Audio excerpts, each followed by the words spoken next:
On commence donc par le Kenya où le premier lot de bulletins de vote pour l'élection présidentielle de jeudi est arrivé dans le pays en provenance de Dubaï samedi soir. La commission électorale a déclaré que ce lot comprenait des paquets pour les comtés éloignés de Nairobi. Il contenait des palettes de 17 tonnes pour 10 comtés, dont ceux de Turkana, Marsabit, Mandera, Wajir, Tana, Lamu, Garissa, Isiolo, Samburu, Laikipia et ceux de la diaspora. Toujours d'après la commission électorale, 2 autres livraisons devraient arriver lundi et mardi avant la présidentielle prévue jeudi. Les bulletins de vote portent les noms de tous les 8 candidats à la présidence qui ont participé à l'élection du 8 août et dont les résultats ont été, on le sait, annulés.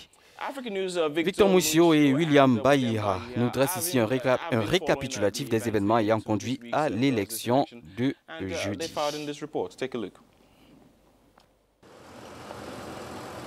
Le décor se met progressivement en place en vue de la tenue de la présidentielle du 26 octobre prochain au Kenya. La commission électorale a reçu un premier lot de bulletins de vote pendant le week-end en provenance d'une société d'impression basée aux Émirats arabes unis. Jusqu'à ce mardi, 2 autres cargaisons doivent arriver pour porter le nombre total de bulletins de vote à 220 tonnes. Nous avons imprimé un total de 20 400 000 bulletins. Comme vous le savez, nous avons 19 300 063 électeurs enregistrés et nous avons donc ajouté 1%, ce qui revient à 197 000 bulletins.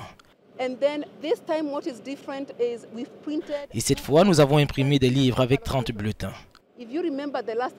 Si vous vous souvenez, nous avions imprimé des livres avec 50 bulletins la fois dernière, en août, et nous avions eu un excédent d'environ 6%. Cette fois, à cause de la réduction, nous avons 30 bulletins par livre, nous avons donc un extra d'environ 3%. Le système de décompte de vote de la commission électorale a fortement été critiqué par l'opposition et par les juges de la Cour suprême qui ont décidé d'annuler les résultats provisoires de l'élection du 8 août dernier. Face au refus du pouvoir de remplacer certaines personnalités à la tête de la commission, le leader de l'opposition Raila Odinga a pris la décision de boycotter la reprise de la présidentielle.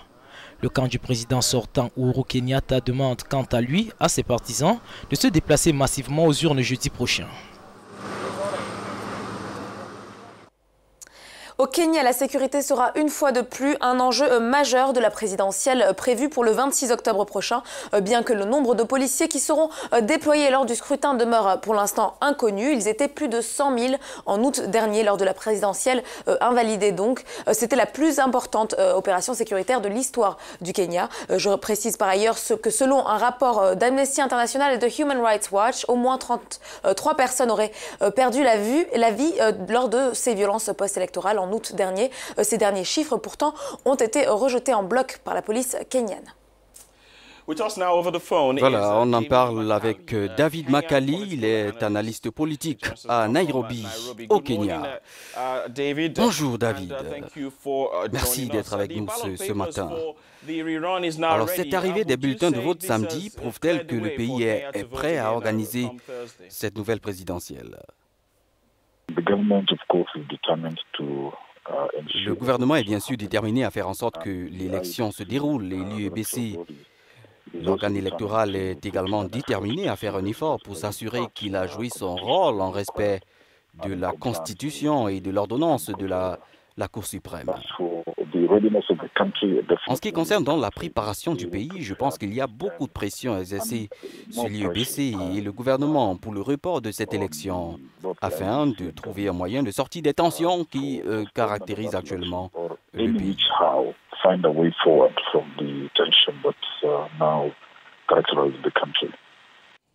David,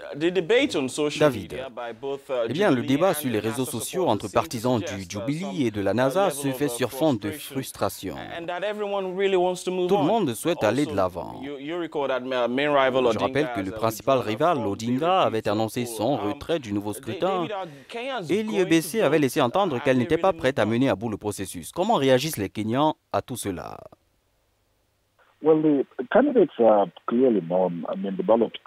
Eh bien, les candidats sont clairement connus. Je veux dire, le bulletin de vote à tous les candidats qui ont participé à la dernière élection parce que la Haute Cour a ordonné qu'au cours des nouvelles élections, tous ceux qui ont été déclarés admissibles à concourir puissent y prendre part. Par sécurité donc, l'IEBC a mis les noms de tous les candidats, y compris celui de Raila Odinga qui s'était retiré. Il est vrai, il y a une sorte de fatigue et le pays est dans une telle situation que nous devons forcément aller de l'avant. Et ce n'est pas seulement au sein du Jubilee ou de la NASA. Il y a un sentiment général de colère dans le pays.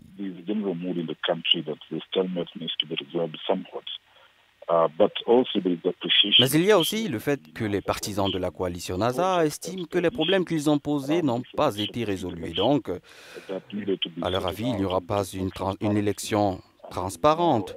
Il n'y a aucune chance que les élections conduites par l'IEBC soient libres, justes et crédibles.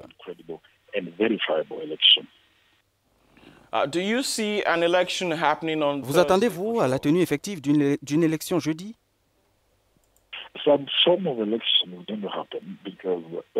Une certaine forme d'élection va se tenir parce que tout porte à croire que le gouvernement s'apprête à organiser une élection et que le président sortant Uhuru Kenyatta et son parti veulent une élection, veulent gagner et légitimer leur pouvoir. Il est donc certain qu'une élection va avoir lieu. Maintenant, pour ce qui est du résultat, je crois que c'est une question qui mérite davantage de réflexion.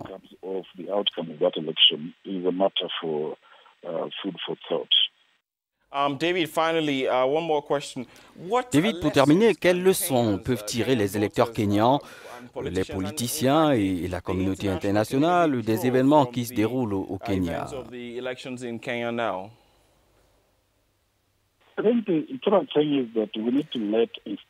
Mais écoutez, ce que nous devons apprendre, c'est que nous devons laisser les institutions faire leur boulot.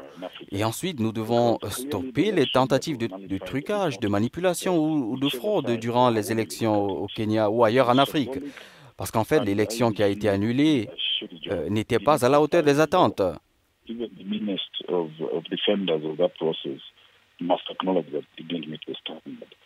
C'est symbolique et l'IEBC a fait un travail de mauvaise qualité. Elle n'a pas respecté la loi. Y compris le plus malhonnête des défenseurs de ce processus doit reconnaître qu'elle n'a pas respecté la norme. Maintenant, le problème est de savoir si nous avons la capacité ou si nous sommes assez honnêtes pour dire que nous allons laisser la commission travailler. Apparemment, non. Voilà l'analyste politique kenyan David Makali depuis Nairobi au Kenya. Vous êtes sur le Morning Call. Retrouvez dans un instant l'actualité africaine dans le Journal d'Afrique.